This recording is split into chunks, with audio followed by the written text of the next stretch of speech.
una gran medicina. La cuculmeca, la raíz de china, la zarza y la caraña y el indio de pluma. Pero claro, aquí usted sabe, como uno está en el monte, aquí nos dan cualquier cosa. Pero llevando esto afuera, esto es un gran platal. Es un gran platal, sí. Se estima que las grandes compañías farmacéuticas ganan 43.000 millones de dólares al año por la venta de medicamentos extraídos de plantas tropicales usadas antiguamente en muchos países pobres.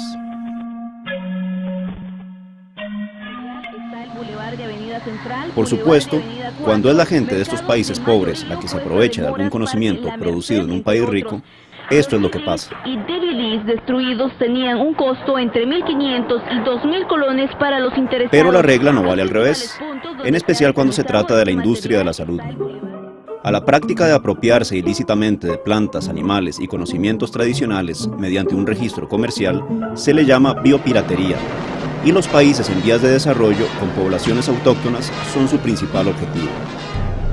Tal es el caso de Costa Rica, un pequeño país centroamericano que cuenta no obstante con un 6% de la biodiversidad mundial y es habitado por 8 pueblos indígenas. Sin embargo, Costa Rica ha sido uno de los países que más férreamente ha prohibido la biopiratería.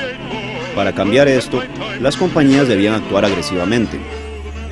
Esta es la crónica de una lucha muy desigual en uno de los frentes más importantes de una industria rapaz.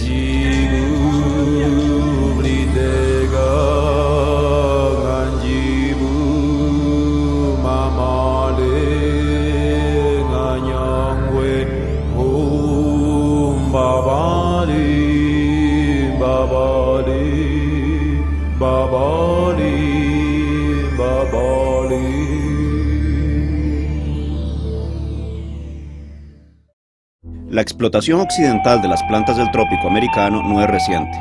En el siglo XVI, los indios quechua del Perú le enseñaron a los jesuitas cómo tratar la malaria o paludismo con la corteza del árbol conocido como cinchona. Gracias a su ingrediente activo, la quinina, una enfermedad que había afectado a la humanidad por siglos en todos los continentes, se curaba de manera casi mágica. Algo que llevó al médico renacentista italiano Sebastiano Vado a decir que esta planta era aún más valiosa que todo el oro y la plata obtenidos por los conquistadores españoles. También muy valioso fue el curare, una sustancia paralizante extraída por los indígenas amazónicos de la Strychnos toxifera. Con curare untaban sus dardos y lograban inmovilizar a sus presas sin envenenar su carne. Posteriormente se convirtió en uno de los anestésicos más importantes de la cirugía moderna, gracias a su ingrediente activo, la tubocurarina. Otra planta amazónica, el jaborandi, contiene policarpina, que cura milagrosamente la ceguera por glaucoma y se aplica para efectos secundarios de la quimioterapia. Asimismo, medicamentos modernos muy importantes como la novocaína, la neostigmina y la cortisona se derivaron también de plantas del trópico. Si bien es cierto que fueron los químicos occidentales los que aislaron las moléculas activas de estas plantas, permitiendo hacer concentrados como pastillas, debe decirse que el trabajo más complejo que siguen enfrentando aún hoy los grandes laboratorios es en primer lugar identificar cuáles plantas de entre las 250.000 especies del mundo pueden tener valor medicinal. Si los indígenas no las hubieran identificado, remedios como la quinina o el curare serían hasta hoy día desconocidos. En segundo lugar, hay que saber qué enfermedad puede ser tratada con cada planta. Los indígenas aportaron un cuerpo de conocimientos asombroso que la medicina moderna solo se explica como una simple prueba accidental de plantas a través de generaciones. Pero ciertas formas de curare solo son efectivas combinando unas 5 especies de plantas distintas y cocinándolas por 70 horas, con la característica de que el efecto paralizante no se determina por vía oral, solo inyectado. ¿Qué afortunada cadena de accidentes pudo haber conducido a este descubrimiento? Otro caso es la sustancia conocida como ayahuasca, que solo tiene un efecto en el cuerpo por la combinación de los químicos de 2 plantas específicas del tupido bosque amazónico. Si suponemos que hubo una combinación accidental por día y que en el Amazonas hay unas 15.000 especies en un área habitada por una tribu, las pruebas accidentales para llegar a este resultado pudieron darse en un lapso de más de 300.000 años. Sin embargo, la negativa de la medicina moderna a reconocer método en los descubrimientos indígenas no impide que valore económicamente sus resultados. Cada año, los laboratorios envían botánicos con conocimientos de etnias locales para ganarse su confianza, de modo que les revelen sus conocimientos. En vez de biopiratas, se les da el nombre más respetable de bioprospectores, o sea, exploradores de recursos biológicos. Y este esfuerzo tiene su razón de ser. Según la Fundación Internacional de Desarrollo Rural, la proporción de éxito promedio de un laboratorio es de 10.000 químicos de plantas analizados por un solo químico útil encontrado, pero compañías que se guían por el conocimiento tradicional han tenido un éxito de un químico útil por cada 2 analizados. No es de extrañar que a mediados del siglo XX apareciera una ola de patentes de plantas medicinales tradicionales. En los 50s, la farmacéutica Eli Lilly registró activos útiles para la quimioterapia a partir de la vinca de Madagascar, planta usada medicinalmente mucho antes por los nativos.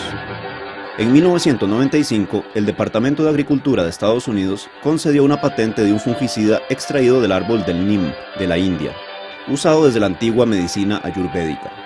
Los casos se fueron multiplicando. El cactus de Judia en Sudáfrica, la maca de los incas, el tepescohuite de los mayas, etcétera, etcétera. Por supuesto, es importante que los laboratorios desarrollen el conocimiento tradicional y obtengan justas recompensas por su investigación. Pero el problema es que de los millones que ganan no hay ningún tipo de reconocimiento o beneficio para comunidades necesitadas que han identificado y preservado las plantas, comunidades cuya subsistencia garantizaría además la preservación de biodiversidad para futuras generaciones. Es interesante que en medio de todo esto, Costa Rica se convirtió en el escenario de un acuerdo que prometía revertir tal situación. En 1992, la poderosa farmacéutica Merck firmó un convenio con un instituto privado, llamado el Instituto Nacional de Biodiversidad, o INBio, con el beneplácito de las autoridades locales de Costa Rica. En todo caso, el acuerdo parecía ser positivo. Se le daba permiso a la compañía de tomar muestras de biodiversidad a cambio de beneficios económicos para el país. Sin embargo, había un detalle. No sabemos ni de dónde fue que se recogieron las muestras, ni cuántas muestras fueron. Tampoco se tiene conocimiento de que haya habido ninguna distribución equitativa de beneficios, ni qué se siguió con eso. Si hubo éxito o no hubo éxito, son cosas que quedan en el secreto de un contrato. Nunca dijeron ni cuál fue el número de muestras, solamente dijeron el dinero entregado como dinero por adelanto, ¿verdad? Que fue $1.150.000. Un servidor apenas podía creer lo que estaba escuchando. $1 millón por muestras ilimitadas de toda nuestra biodiversidad. Aclaremos que no queremos decir que el INBio no aporta nada al desarrollo del país, en especial mediante sus fiestas educativas. Pero lo que debía ser un modelo de contratos entre empresas y países en vías de desarrollo se convirtió en un caso de desvergonzada explotación de nuestra naturaleza. La Merck gana al año $80.000 millones y solamente el director de la empresa gana casi $15 millones al año. El caso fue notado por la doctora india Vandana Shiva, una de las mayores expertas en temas de biopiratería, quien observó que del millón pagado ni un solo centavo fue a dar a las comunidades indígenas de cuyos territorios se sospecha que se tomaron gran parte de las muestras. Fiascos como el convenio INBio-Merck, en el que el país recibía a cambio de cientos de miles de especies menos que la cantidad del salario mensual de su director ejecutivo, fueron abandonados como modelo de protección a favor de un convenio internacional de biodiversidad, llamado Convenio Internacional sobre Diversidad Biológica, firmado en Río de Janeiro en 1992, que vino a crear un marco más regulado de extracción y compensaciones. Hay un artículo muy conocido en el Convenio de Diversidad Biológica, que es el 8J, en donde allí los países miembros del Convenio de Diversidad Biológica hablan de que ellos tratarán de proteger todos los conocimientos y prácticas tradicionales de los pueblos indígenas, porque se reconoce en el convenio que son ellos los que han cuidado de la biodiversidad. Es bueno aclarar que Costa Rica no solo se suscribió al Convenio de Río, sino que se convirtió en quizás el único país en el mundo que creó una ley que hizo realidad de una sola vez todos los compromisos adquiridos en ese convenio. Esta ley única en su tipo es la Ley de Biodiversidad, creada en 1998. Una de las personas que más luchó para su materialización fue la doctora Silvia Rodríguez, quien formó parte de una comisión especial mixta para crear la ley. A partir del Convenio de Diversidad Biológica y específicamente con la Ley de Biodiversidad, ya Costa Rica norma el ingreso de ese bioprospector. Ya no puede ser cualquiera que llega a llevarse lo que sea. La Ley de Biodiversidad fue realmente un ejemplo único a nivel global, digno de un país que había orientado su perfil internacional como un promotor de la conservación y el turismo ecológico. Pero no pasaron 10 años antes de que las grandes compañías contragolpearan.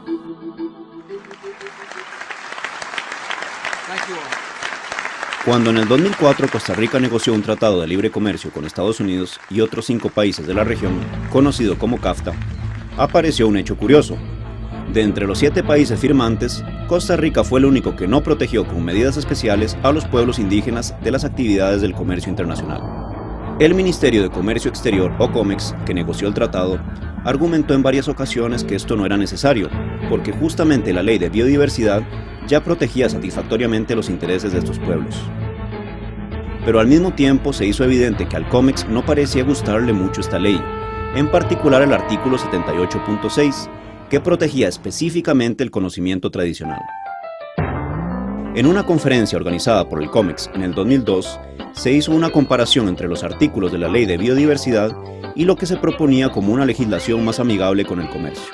Al hacer esta comparación, él iba poniendo caritas alegres, caritas tristes y caritas llorando a los artículos de nuestra ley con las que él y su organización no coincidía. Así se atrevió a hacerlo. Y este artículo era uno en donde tenía la carita más triste y más bien llorando. O sea que desde entonces sabíamos que estos artículos no son del agrado de estos personeros, ¿verdad? Estaban en la mira, como van a estar otros. Estos malos signos se fueron materializando. Unas semanas después de que el CAFTA fuera ratificado en Costa Rica, el COMEX anunció que Estados Unidos exigió al país endurecer sus leyes de propiedad intelectual, o de otra manera no le permitiría formar parte del dichoso tratado. Uno de estos cambios consistía en aprobar una nueva ley sobre variados temas de propiedad intelectual, que se terminó conociendo como la Ley Escobar. La Ley Escobar reformaba la Ley de Biodiversidad al permitir excepciones a la protección del conocimiento tradicional. Mientras que la Ley de Biodiversidad protegía de manera absoluta el conocimiento tradicional, con la Ley Escobar este conocimiento solo se protegería si las culturas indígenas lograban cumplir unos requisitos verdaderamente absurdos. Por ejemplo, les exigía a los indígenas que sus conocimientos fueran parte del estado de la técnica, o sea, que hubieran publicado en medios científicamente validados sus conocimientos, a pesar de que los pueblos autóctonos de Costa Rica transmiten su saber de manera oral, en una lengua que no entiende casi ningún costarricense. Para ver qué significaban estos cambios, decidimos ir directamente al COMEX, en donde nos recibieron efusivos al ver que venía un equipo de la Universidad de Costa Rica. Allí nos atendió Amparo Pacheco, viceministra del Ministerio de Comercio Exterior, y nos dijo que la Ley de Biodiversidad en realidad no se había cambiado. Esta era una aclaración de algo que decía lo mismo, es decir, ¿qué es lo que dice el artículo? Los conocimientos tradicionales están excluidos de la protección de los derechos de propiedad intelectual a través de patentes. Entonces, lo que se hacía era una aclaración, los conocimientos tradicionales están excluidos, pero si esos conocimientos tradicionales dejan de ser conocimientos tradicionales en la medida en que sufren un proceso de investigación, de inversión de muchos años y sale un producto nuevo que tiene que cumplir con la característica de novedad desde varios puntos de vista que establecido en la legislación internacional, entonces ahí sí pueden ser objeto de patentes. Entonces era una manera de seguir diciendo lo mismo, solo que más claro. Semejante juego de palabras no era digno de crédito, pues más que una simple aclaración para defender la innovación científica, la Ley Escobar les hacía imposible a los indígenas demostrar que cualquier conocimiento tradicional era suyo, y no de una compañía que llegara a patentarlo. Otro ataque de la Ley Escobar al conocimiento tradicional es que limitaba la protección del conocimiento indígena solo en el tema de patentes, cuando la Ley de Biodiversidad original aplicaba esta protección a muchas otras formas de propiedad intelectual. El aspecto más desagradable de todo esto es que el COMEX había utilizado la Ley de Biodiversidad para supuestamente garantizar la protección de los intereses indígenas en el CAFTA, y una vez que se aprobara este tratado, no tenía ningún empacho en mutilar aquella ley a su antojo. Todo adquirió un carácter escandaloso cuando un conocido diario destapó que la diputada independiente Andrea Morales, quien coordinaba aspectos de la Ley Escobar, había rechazado un dictamen del Registro Nacional, que había considerado inaceptables las reformas propuestas a la Ley de Biodiversidad en la Ley Escobar. Para empeorar las cosas, la señorita Morales pidió una segunda opinión a un funcionario administrativo del registro. Por desgracia, este especialista resultó no ser otro que Luis Pal, representante legal de grandes farmacéuticas de Estados Unidos en el país. Este señor Luis Pal no es un representante de la sociedad costarricense. ¿Es que él acaso es chino o ruso, o yo no sé, o viene de otro país donde él no tiene campo en el Parlamento, donde él no puede tener una voz en el Parlamento de la República? El problema, diputada, es que el abogado Pal, cuya voz en el Congreso usted dice ser, es justamente el costarricense que defiende en nuestro país los intereses de Pfizer, la farmacéutica más poderosa del mundo. Me parece que no debemos caer en una cacería de brujas. Trabajar para una empresa extranjera no es ningún delito. Peor aún, el señor Pal era nada más y nada menos que el esposo de la ex jefa del partido oficialista en el Congreso y líder de la mayoría de diputados a favor del CAFTA, doña Maya Antillón. No vengan a jugar de angelitos. No vengan a jugar de angelitos. Pero resulta de que sale muy sabroso coger el nombre de mi marido y hacer esa maraña que ahora... ¿Qué clase de poder representan estas compañías que tienen a un representante legal en el registro de la propiedad intelectual del país y a su esposa en altos cargos del Congreso?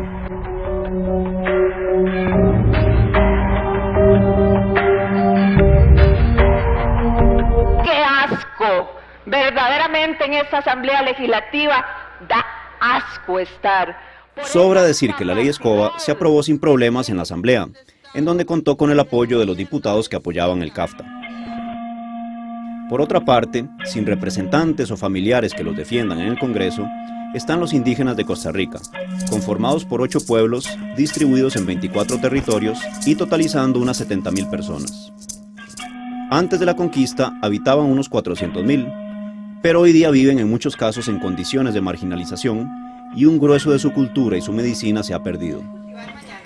Mediante programas comunales, la Universidad de Costa Rica ha tratado de reintroducir en algunas comunidades los conocimientos de sus ancestros, y ellos mismos sienten nostalgia por ese saber olvidado. Mi abuelo me crió con todo lo que es plantas medicinales, pero no puedo recordar para qué servía todo lo que él usaba. Aunque se ven forzados a consumir algunos de sus propios remedios en la forma recetada por la ciencia occidental. Pero sus prácticas aún perviven en aldeas apartadas, como en la casa de doña Hortensia y don Inocencio, indígenas del territorio bribri del Caribe costarricense. Este es el tipo de familias que buscan las farmacéuticas, y hablando con ellos vemos lo fácil que puede ser el trabajo del biopirata.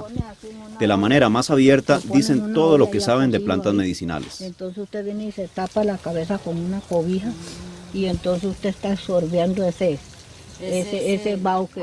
Esta es la gavilana. Esto se usa para cuando le da un dolor de estómago o una diarrea. Tal es la fuente de los remedios caseros que tantas abuelas costarricenses usan sin prescripción. Otra puntita de esta. Compresas de guaco contra picaduras de serpientes, cocción de corteza de guapinol para infecciones renales, ¡qué asco! y para su gastritis, doña Maggi, una buena infusión de gavilana. Son recetas tan locales como valiosas para una industria mundial. Lo más notorio es que ante la posibilidad de comercializar estos conocimientos, ellos se niegan. Nosotros lo que sabemos, porque la realidad que los antiguos, los padres y abuelos le enseñaron, pobrecitos no cobraba. ¿Y cómo nosotros vamos a cobrar así? La razón es que para ellos, así como para la mayoría de las culturas indígenas, la propiedad es comunal y los conocimientos de plantas son un don de Dios o simul para beneficio de todos. Aprovechándose de esta generosidad propia de la cultura indígena, la biopiratería es el último capítulo de la conquista que iniciaron Colón y Cortés. Una vez aprobada la ley Escoba, los defensores de la biopiratería recibieron un golpe inesperado. A primera hora esta mañana la presidenta en ejercicio, Laura Chinchilla, y la ministra interina de Comercio Exterior, Amparo Pacheco, se reunieron en Casa Presidencial con parte del cuerpo diplomático norteamericano. Estas acciones de emergencia fueron originadas tras conocerse este jueves el voto emitido por la Sala Constitucional que frenó el último proyecto de la agenda de implementación del TLC, el de propiedad intelectual. La Sala Constitucional del país se vio obligada a declarar que las reformas a la ley de biodiversidad en la ley Escoba no podían hacerse a menos que se hiciera previamente una consulta a los pueblos indígenas. La razón es que Costa Rica había firmado el Convenio 169 de la Organización Internacional del Trabajo, OIT, que establecía una consulta de este tipo cuando alguna legislación afectara los intereses de estos pueblos. un punto reforzado además por la Declaración de Naciones Unidas sobre los Derechos de los Pueblos Indígenas. Ese convenio básicamente dice que los pueblos indígenas tienen derecho a decidir su futuro, a decidir su concepción de desarrollo, pero además tienen derecho a sus tierras, pero además tienen derecho a los bienes que cualquier persona en la sociedad, digamos, no indígena tiene. Entonces se crea una nueva dinámica de cómo entender el problema indígena. El asunto se volvía más complicado para los intereses de la biopiratería, puesto que la OIT exige que la consulta llegue a un nivel de consentimiento o aprobación por parte de estos pueblos. Y es vinculante porque si el Estado dice, me permite hacer tal cosa, y los pueblos indígenas dicen que sí, eso es un típico consentimiento. Si los pueblos indígenas dicen que no, no se ha llegado al fin, que es el consentimiento. Tras el fallo de la Sala, el Ministerio de Comercio Exterior salió en carrera a presionar a los diputados para que se eliminaran de la Ley de Escoba los puntos que exigían la consulta indígena, con el fin de que no se pusiera en riesgo el CAFTA en su conjunto, por algo tan poco comercial como el voto de una minoría étnica. Esta presión era tan arbitraria que los mismos diputados encargados del proceso reconocían que esto no podía hacerlo su comisión. Recuerden una cosa, nosotros no podemos cambiar nada que la Sala no nos apunte. No podemos recomendar más allá de lo que la Sala nos dice. Y la Sala solo nos dice el artículo 78, el inciso sexto, hay que publicarlo y que hay un tema de consulta. Sin embargo, el COMEX parece haber sido muy persuasivo, pues días después la opinión era distinta. Nuestra recomendación al plenario, que es el único que tiene la potestad, es eliminar el inciso sexto del artículo 78. Así, brincándose procedimientos obligatorios, la Comisión de Asuntos Constitucionales del Congreso eliminó lo que habría sido la primera consulta indígena en la historia de Costa Rica. Y aunque en teoría lo que había ocurrido es que se había dado marcha atrás a los cambios nocivos de la Ley Escoba, en realidad los indígenas no tenían mucho que celebrar, pues ya se tenían listas otras formas de hacer realidad lo que se quería hacer en la Ley Escoba. Teníamos la posibilidad de recurrir, por ejemplo, a hacerlo vía reglamento. Es decir, no tener que modificar esa legislación, sino hacer una aclaración por una vía administrativa que depende del Poder Ejecutivo, ya no de una ley. Ante este panorama, los indígenas solicitaron a la Sala Cuarta que no hiciera caso a los diputados ni al COMEX, que se mantuviera su consulta como expresión clara de su voluntad y no se la brincaran con artificios legales. Sí, logramos por lo menos entregar el documento y hablar con uno de los magistrados para haciéndole ver la decisión que tomamos en la reunión del sábado anterior en la zona sur. Tenían a su favor que ya la Sala Constitucional había rechazado un caso en que diputados se brincaron un fallo de un modo idéntico a como lo hicieron con el tema de la consulta indígena. Y entonces, sabiendo eso, los diputados mayoritarios vuelven a cometer el error. Para muchos de nosotros esto es muy preocupante. Primero, porque entonces, ¿qué es? Que estos diputados no tienen asesores que los orienten técnicamente. O segundo, y eso es lo más preocupante de todo, ¿será que ellos saben que esto no va a tener ningún problema?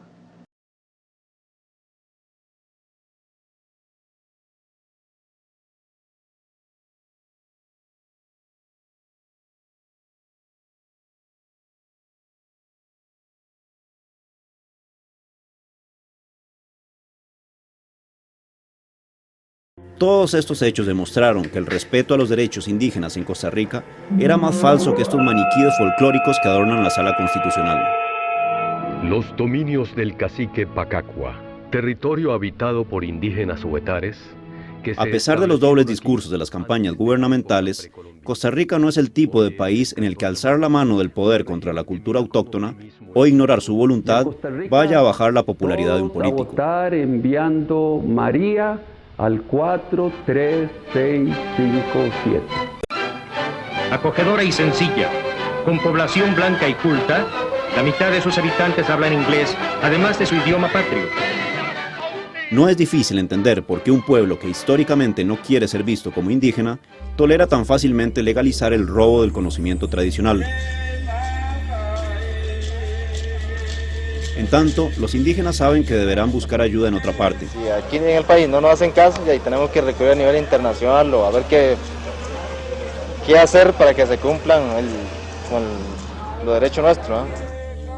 Mientras la cultura del saqueo siga aprovechándose de la cultura de la generosidad, Quedará por ver hasta dónde llegará el robo de los conocimientos más valiosos que jamás hayan sido creados sin fines de lucro. Sicua, sicua, sicua. La gente de castellano lo llaman sicua. Ajá. En breve es también piratque. Piratque ve a la montaña. Pero ahora no, ahora todo está civilizado, gracias a Dios.